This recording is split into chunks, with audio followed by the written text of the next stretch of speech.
Bandits ask Nigerian army to vacate Plateau community ahead of planned attack. Once again, my people, you are welcome to Biafran's Dailies. Before we go to the news proper, I would like you guys to take our time to subscribe, share, and like, so that you can be getting up-to-date news anytime we post news. You'll be getting notification every time we post news. Gunmen suspected to be bandits have asked troops of the Nigerian army to vacate their posts around a village in Mayango Bay Bassa local government area, Plateau State. According to the cable, an insider said the bandit had written to the villagers asking them to inform the troops to leave their location as they planned to attack the community. A military source said, "We strategically put our troops in a border area between the village and the mountains from which the attackers came from. Many times they have tried to jump on the village, but they were stopped by the troops. In heavy crossfires, in the past 1 month, we have had gunfights with them and lost 2 of our soldiers. Just a few days ago, the villagers brought a note from the attackers asking the troops to leave that location so that they could attack. In fact, they threatened that if our soldiers did leave, they will be the first to be attacked." Military sources said the development had already been communicated to the operation headquarters to sort for reinforcement to avoid a situation where troops are overwhelmed when the attackers strike. "We tried brokering peace through dialogue." Army. It was gathered that some army commanders in the area were said to have earlier attempted to broker peace between the attackers and the villagers. The cable quoted a source saying that one of the leaders of the attackers was invited to a dialogue when some farmers were killed in their farmland. The source said, because they can't enter into the village and launch an attack as soldiers won't allow them, they now wait for some farmers to enter their farmland, and from there they go to attack them. It could be difficult to ask soldiers to now follow each villager to the farm, so we thought we could broker peace through dialogue with these guys. We made a call through, and an agreement was reached that they won't attack the villagers again. Then at least we had about 3 weeks gone and there was no attack on any farmer.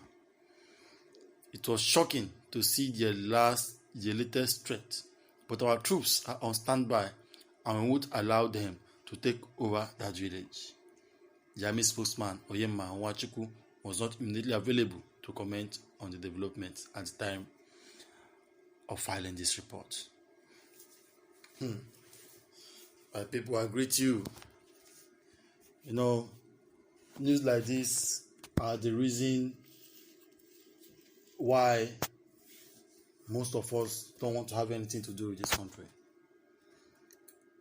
If you people don't understand the weight of this kind of news, if you people don't understand the implication of this kind of news, if you people don't understand the temerity possessed by these headsmen, if you people don't understand the consequences of actions like this, then you obviously don't understand anything that's going on around you.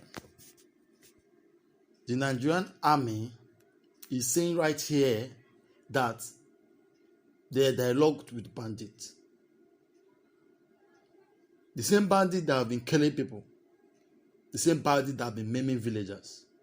As a matter of fact, bandit is sending them love letter as a colleague and as a friend, please leave that place, so we are coming to attack there, so that we will not attack you, because if you stay there, we are going to attack you. Now, this is a statement that shows how bold and how confident the bandits are. For them to have sent letter to the military, imagine what will have happened if this letter was sent by IPOB in somewhere like Anambra State. Let me just assume IPOB say they want to come and attack a village. The soldiers, just imagine what will happen. Even though we all know that IPOB have never attacked anybody. IPOB is not a violent group. But do you guys know that the military have sent helicopter to be bombing villages in Izombe, with the excuse that they are looking for IPOB. IPOB that have never attacked any villager. IPOB that have not attacked anyone. IPOB have not even attacked the military. But this bandit that has attacked the villagers, attacked the military, even killed some of the military officers, the location is well known to this military. They have not called the helicopter for one day to level these people. They have not called the Air Force to level these people. The only time we hear of Air Force activity, they will tell you that Air Force was flying by and then Boko Haram shot one helicopter down. Shot one fighter jet down. That's the only time we hear about Air Force activity. Or where probably the government want to go and kill somebody or some group of people that don't like. That's the only one thing you hear, that the Air Force flew in the north. Or where they are trying to cover their tracks. They don't want Nigeria to know what's going on. That's when you hear the Air Force flew. But at every slightest provocation in the east, the government immediately deploys all their might. But when it comes to the northern criminals, the government is lenient with them. Can you imagine how they are communicating? Can you imagine having dialogue, making phone calls? So they can even make phone calls with bandits. Military officers making phone calls with bandits, having dialogue, giving them 2 weeks, giving them 3 weeks. Is that how it's supposed to work in the same country? Do you people now understand the reason why we are fighting to leave this country and have our own? How can there ever be growth in a country like this? Do you understand that sometimes ago, about 2-3 months ago, bandits claimed land belonging to the Nigerian military? About land that is as large as about 40 miles long land. Army bought the land 30 years ago in Niger State. Army bought this land 30 years ago. Do you guys know that 5 months ago, bandits claimed the land from the Nigerian army? And as I'm talking to you now, they are still operating on that land. Even when there's army signboard there that people of this land belong to the Nigerian army, bandits are still operating there. Army said they bought the land to be training their new recruit. But as at right now, Nigerian army could not access that land in Niger State. And this land we are talking about is 40 kilometers in length. And you guys even know that this land has rare earth metals. And as I'm talking to you now, mining is going on there, illegal mining by these bandits. And they are exporting them. Most of you will know this place. This land I'm talking about is in Kantangora town. It extends to my Guje community in Moriga local government area. Even the villagers have written to the military many times to go after those bandits, but they were restrained from going after them. How you guys see the kind of problem we are facing in this country? Bandits will attack a village. If the villagers here go after those bandits, the villagers themselves will be attacked by the Nigerian military. They will be attacked, they will be dealt with, some of them will be arrested, and they will be framed as those causing problem.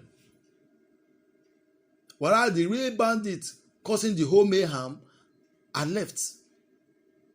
Even by mistake or by anything, some of them are even arrested. The federal government will now give them amnesty. They say Operation Operation Safe Corridor.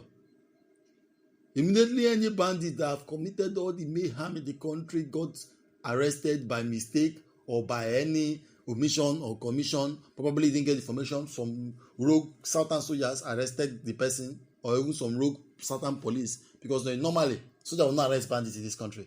On the normal dates, normal soldier will not arrest bandits or even police. But maybe by mistake or anything, someone of the soldiers arrested the bandit and they were taken to Abuja. Because once you got arrested as a bandit, the order is that person must be brought to Abuja. This notice is being given to all the station, all the police station in Nigeria. Everybody is aware of this. You dare not persecute any bandit. You dare not do any harm to any bandit in this country once they are arrested. Anywhere you are in this country and the bandit is arrested, the order from the Abuja, that is from the above, is for it to be transferred immediately. And once that bandit gets to Abuja, do you know what happens? They put them under rehabilitation. They told them that they have repented. Some of them will be given jobs in the military. Some of them will be given jobs in the police. Some of them will be released back to the society and be placed on a salary. How on earth can there ever be development when there is so much injustice? These people have taken lives of so many people. The people that they have affected, most of them are still in IDP camp. My people, this is so pathetic. This is so dumbfounding. We are indeed in a big mess in this country. And it is sad that everybody is going on as if nothing is happening. We Biafrans are not wired like that. We cannot continue to live in a complete colossal waste and mess of a country like this. The very reason we are choosing the next option, which is to opt out and build our own country, and build a sane and civilized country, a country that will provide security for all, a country that there will be job availability for all, a country that will have valid database, a country that will not leave the guilty and pursuing the innocent, a country whereby if you commit a crime, you will face the consequences. Not that if you commit a crime, if you have connection, you will escape the consequences. And then you have evil people in power, and then the good people will be the one that is downtrodden. The good people will never come close to power because of the corrupt system that has been put in place. Nigeria is intentionally created to fail. Nigeria was designed never to succeed. Bringing together of two opposing people that have two different kind of ideology, people that are like water and oil that can never mix. The north and the east and the south are like water and oil that can never mix. They have two diverging views. It was intentionally done to make sure that Nigeria is kept at bay, to make sure that Nigeria never grows up, to make sure that Nigeria never sees the light of the day. Why do you ever think that yesterday in Nigeria is always better than today and tomorrow? Why do you ever think that every time the past government will always look as if they are better than the present one? Do you think it's because God hates Nigeria? No, it's because the country is wired to fail, and each government will always be worse than the previous one, because the more the day goes by, more worse corrupt people will be gaining power. As the day is going by, the next person that's going to come after Buhari, I can guarantee is going to be worse than Buhari, because the system does not allow for growth. The system does not allow for people that have good conscience to take power. The system does not allow for any sane mind to be in leadership. If you are in Nigerian leadership, you cannot bend the system will bend you. You can't. The only way for them to be a sane society, the only way for us to live in a sane environment is to leave Nigeria. I have a true country. A country is supposed to be organic. A country generates from the idea of countrymen. How can somebody be a countryman where you don't speak the same language with that person? How can somebody be a countryman where you don't have the same value system? How can someone be your countryman when you don't have the same culture that binds you people? You don't have the same dressing. There's nothing that is linked to you people that links your ancestry together. The only way a country can be really a country and enjoy peace and prosperity, that people will not be suspecting each other. Because one of the reasons, big problem we're having in Nigeria, is the North is always suspecting the South. And the South are also suspecting the North. Because of that, whoever gets in power, they will only be bound by their interest of what they will gain. Whenever any of them get into power, what binds them there is the interest of what they are benefiting. Because naturally, they don't even trust each other. You don't trust me, I don't trust you, no problem. But since we are here now and we are in charge of these resources, let's get what we can get and leave the poor people to continue to suffer. Let's leave the poor masses to continue to distrust themselves. Any the poor masses want to rise up, we throw their differences in their face, and the distrust will start again. And they will never be able to band together to rise against us, the elite. So we, the elite, can continue to enjoy ourselves while the poor masses can keep suffering. And then they will take the resources of the country to get whatever they want to get for themselves and their family. And they allow the poor masses to continue suffering. That's exactly what's happening in this country. There can never be unity of purpose. There can never be an agenda of 20 years and it will be followed logically to a conclusion. The American fighter, based on the F-35 fighter jet, is a program that has lasted for almost 12 years, 10 years plus. And different governments have come and continued the program. Now, America has one of the best fighter jets, this F-35. It's a program that has been coming for almost 10 years or more. But each government comes and continues the program because they know that that program is for the benefit of the country. But in Nigeria, because we are not one people, once a Southern comes, for example, let me even assume that Nigeria has a project that want to build their own fighter jet in the next 10 years or 20 years. Once a Southern has set such a project up and put intellectuals and is sending money there, and immediately a Northerner comes there tomorrow, that project will be terminated. There will be no fund for the project. It will die in natural death. And you think we can grow like that in this country? That is the reason we need to separate this dangerous diversity we are in. Let those people that have one ideology be together as a country. Do not you want to have your Sharia? There's nothing bad about it. It's your choice. But the problem here is you cannot force it on other people. Have your country, have your Sharia. The East want to have their church and the Jews way of living. What is your problem with that? Have your own country, we have ours. I run our country, do we want to run it? Please, guys, I would like you guys to take our time to comment, say what's your mind, say your opinion. Thank you.